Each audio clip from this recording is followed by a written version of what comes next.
किराएदार जो आधी रात को गायब हो जाता था। उत्तर प्रदेश के एक शांत कस्बे में बुजुर्ग दंपति रामनाथ और उनकी पत्नी शांता रहते थे। उनके बेटे बेटी सब अपने अपने घरों में बस चुके थे। रामनाथ कभी स्कूल के टीचर थे पर अब रिटायर हो चुके थे। घर में बस उनकी धीमी चाल, दीवार पर लगी पुरानी घड़ी की टिक टिक और बरामदे की उदासी थी। एक दिन शाम को दरवाजे पे दस्तक हुई। दरवाजा खुला तो सामने एक नौजवान खड़ा था। साफ सुथरे कपड़े, नर्म चेहरा और आंखों में अजीब सी थकान। नमस्ते अंकल, मुझे किराए पे एक कमरा चाहिए, यहाँ रहना होगा कुछ दिन। रामनाथ ने देखा लड़का विनम्र है लेकिन उसके चेहरे पे जैसे कुछ छुपा हो। नाम क्या है बेटा? आरो, उसने कहा। शांता को भी लड़का अच्छा लगा। कमरा खुला, साफ सफाई हुई और आरो ने वहीं रहना शुरू कर दिया। वो दिन भर बाहर रहता, शाम को लौटता और हमेशा शालीनता से बोलता। रामनाथ को वो बेटे जैसा लगने लगा। लेकिन पहली ही रात कुछ अजीब हुआ। रात के 12 बजे अचानक कमरे से हल्की आवाज आई, जैसे कोई धीरे धीरे चल रहा हो, और फिर सन्नाटा। सुबह देखा कमरा खाली था। रामनाथ ने सोचा शायद वो बाहर गया होगा, लेकिन सुबह 6 बजे जब वो चाय लेकर पहुँचे, आरो कमरे में मौजूद था, बिस्तर पे बैठे हुए, आंखें बंद। बेटा, रात को कहाँ गया था? आरो मुस्कुराया। कहीं नहीं अंकल, मैं तो यहीं था। रामनाथ कुछ कहना चाहते थे पर उसकी शांत मुस्कान ने सवालों को रोक दिया। 3 दिन तक यही हुआ। हर रात 12 बजे कमरे से आवाजें आती और सुबह 6 बजे तक सन्नाटा रहता। रामनाथ ने सोचा शायद नींद में चलता होगा, कोई बीमारी हो। पर चौथी रात उन्होंने तय किया, देखेंगे क्या होता है। रात के 11:50 पर वो और शांता धीरे से आरो के कमरे की ओर गए। दरवाजे के पास खामोश खड़े हो गए। अंदर लाइट बंद थी।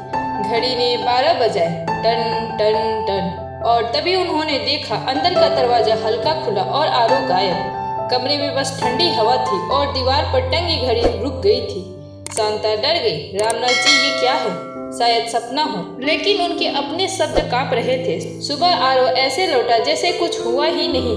वो मुस्कुराते हुए बोला, अंकल, कल मैंने खाना फ्रिज में रख दिया था, खा लीजिएगा। रामनाथ ने कहा, बेटा, तू रात को जाता कहाँ है?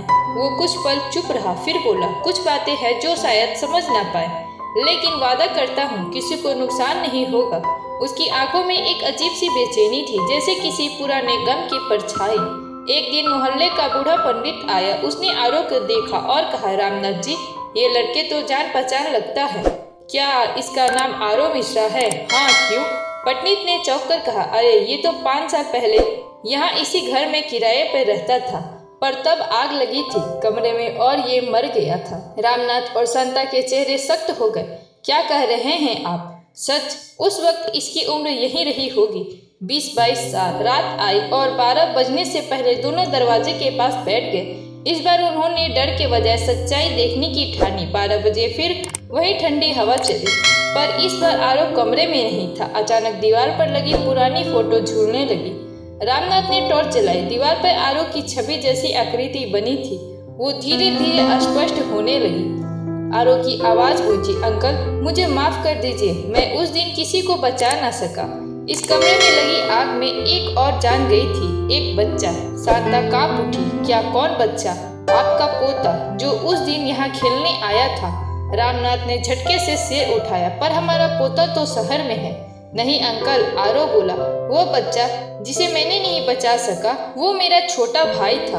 उसके बाद मैं भी उसी आग में जल गया और अब हर रात मैं लौटता हूँ उस एक गलती को सुधारने के लिए। आरो की आत्मा ने वो पूरी घटना दिखाई।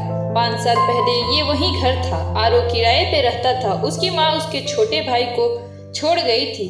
कुछ घंटों के लिए कमरे में हीटिंग रॉड से आग लग गई और बच्चा अंदर फंस गया। आरो दौड़ा, बचाने गया, पर दरवाजा बंद हो गया। दोनों जल गए। तब से हर रात 12 बजे उसकी आत्मा उसी कमरे में लौटती है, भाई को बचाने के लिए। लेकिन हर बार वही आग, वही चीखे, वही अधूरा अंत। रामनाथ ने कहा, बेटा, अगर तेरा अपराध तुझे चैन नहीं लेने दे रहा है तो अपनी आत्मा को माफ कर दे। वो बच्चा अब तेरे साथ होगा। शांता ने दिया जलाया और प्रार्थना की। आरो की आकृति मुस्कुराई और पहली बार उस कमरे में सुगंध आई, चंदन की। दीवार पर बनी उसकी परछाई धीरे धीरे मिट गई।